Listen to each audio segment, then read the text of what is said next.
Magandang tanghali po, kain po tayo. Meron po ako ditong kohol pang tanghalian. So ginataan po siya.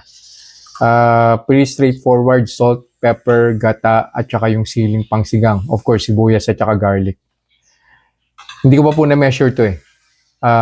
Well, sa dami na ng videos na ginawa ko, hindi ko maalala. Pero I think hindi pa po na-measure. So i-measure ko po siya both sa BP at saka sa blood sugar. Yung blood sugar ko po, 108 po currently. Yan po yung baseline. Tapos ang BP, kuha lang po ako ng baseline ng mabilis.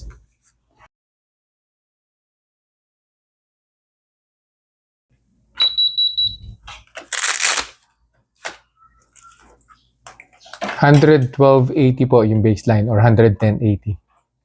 Balik po ako after 2 hours and we'll see kung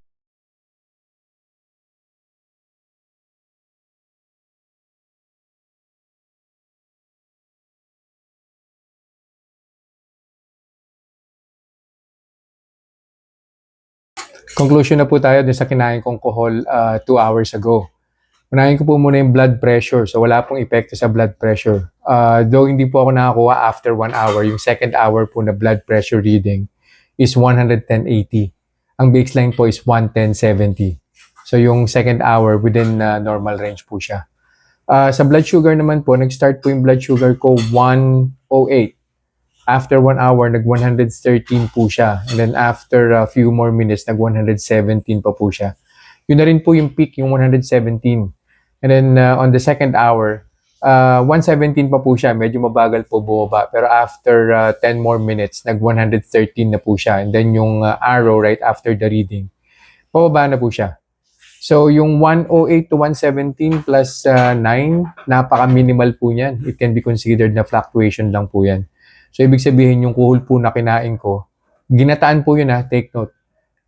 With salt and pepper, tsaka yung garlic and onion, wala po siyang problema. Well, meron po siyang siling pangsigang.